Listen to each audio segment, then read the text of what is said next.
CapFlore est un outil web agroécologique qui accompagne les éleveurs vers l'autonomie alimentaire de leurs troupeaux en installant des prairies à flore variées. Conceptualisé et créé à l'INRA de Toulouse par l'UMR Agir, ce dispositif est le résultat d'une collaboration étroite entre chercheurs, collectifs d'éleveurs et leurs animateurs. Vladimir Goutier, porteur du projet avec Laurent Hazard, nous présente CapFlore et son utilisation.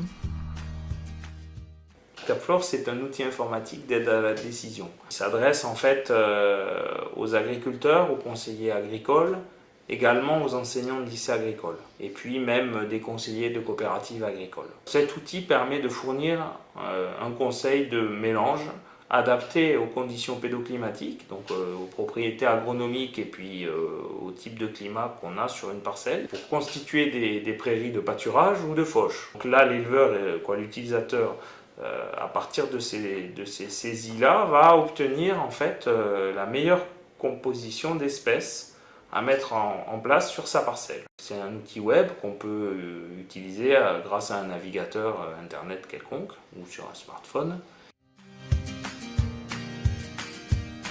CapFlore est aussi un outil participatif.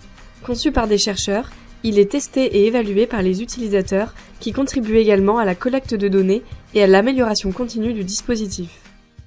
On travaille beaucoup en interaction avec des groupes d'éleveurs. Pour arriver à produire cet outil utile et utilisé, forcément, il faut qu'on ait beaucoup d'échanges et des allers-retours laboratoire terrain. Pour produire ce conseil, on s'appuie, on hybride des connaissances, les connaissances des utilisateurs, les connaissances du terrain, et puis après des connaissances agronomiques et écologiques, là qui viennent plutôt de la science. Et CapFlore, en fait, c'est le fruit de cette hybridation. Nous, on a bâti un cadre conceptuel pour faire les meilleures combinaisons, mais derrière, la réponse d'une variété ou d'une proportion en Bretagne ou sur le Causse du Larzac, pour un même mélange avec les mêmes proportions, ne sera pas les mêmes. Ça nous a amené à réfléchir à deux modules qu'on est en train de développer dans CapFlore. Un premier module, c'est un module d'évaluation, où en fait les utilisateurs font de l'auto-évaluation. Ça permet de bâtir des références, de capitaliser des références dans une situation donnée. Le premier module alimente un deuxième module qui est un module d'accompagnement aux proportions. Donc combien de telle variété, de telle espèce on va mettre dans son mélange. Ça constitue notre base de données participative.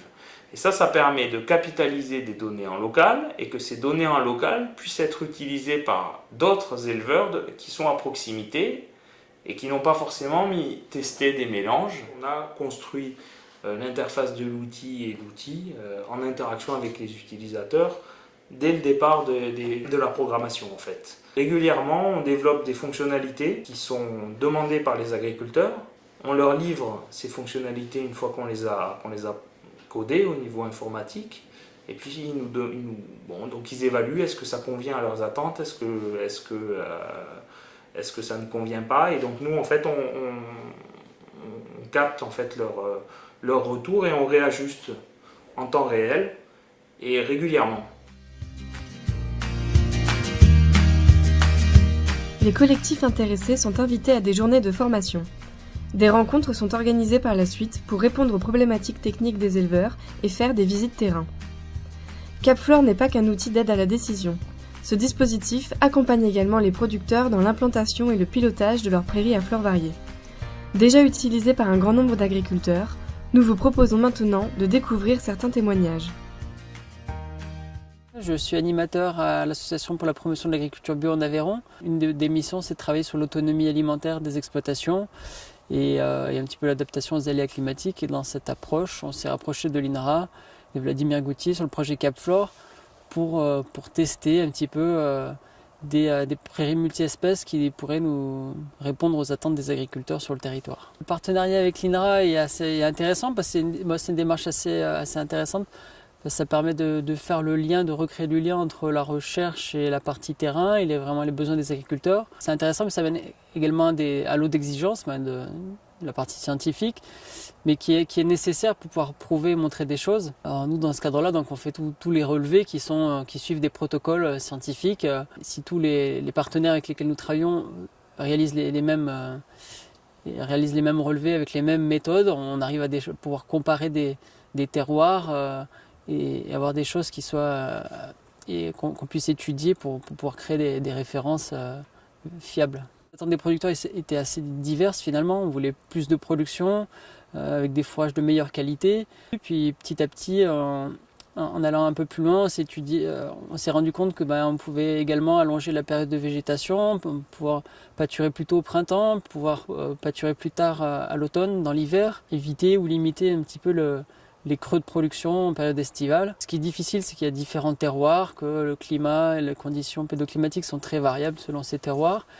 Et c'est aussi la force de Projet Capflore, c'est d'arriver à s'adapter à l'ensemble de cette diversité. Je suis éleveur en ovins viande à Saint-Beauzély, sur la ferme de Comberoumal. La difficulté que j'avais en essayant de faire évoluer mes prairies, c'était de trouver des mélanges qui correspondent à ma production, qui aillent plus loin dans le temps, qui ne soient pas des mélanges trop caducs. Les difficultés qu'il y avait pour les prairies, c'était de trouver des fournisseurs qui ne soient pas là pour nous vendre la camelote qu'on trouve aussi bien à Toulouse qu'à Montpellier ou à Rodez.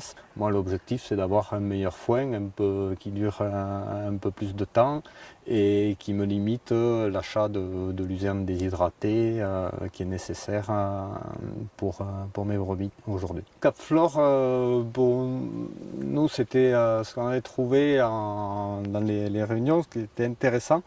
C'était que c'est le premier outil qui existe de se dire, selon nos conditions, on pourrait trouver des variétés qui s'adaptent. Donc, on avait bien des technicaux, mais ils étaient commerciaux, plus que technicaux. Donc l'outil Capflore est indispensable. Après, d'un point de vue agronomie, c'est vrai que dans les mélanges Capflore, on part plus sur des légumineuses, on part plus sur des trèfles blancs qu'on oublie alors qu'il existait ici naturellement. Par les prairies Capflore, on finit par obtenir plus de variétés différentes et plus d'espèces. On a peut-être un peu plus le choix finalement que de partir sur le premier vendeur de graines. Donc ce projet, oui, m'a plu par cet outil qui n'existait pas ailleurs, par les rapports qu'on avait en groupe de mise en place des prairies, de savoir comment chacun les réalisait. C'est bien de se confronter à d'autres façons de voir. Donc ça nous a apporté beaucoup. Je pense qu'à tous les 4 ou 5 membres du départ, on a fait des journées de formation qui étaient très intéressantes. Donc chacun a pu s'exprimer et a pu finalement trouver, même si c'est un groupe, comme on est assez nombreux à faire des commandes, a pu trouver des variétés et des mélanges différents, même sur une même région. C'était beau.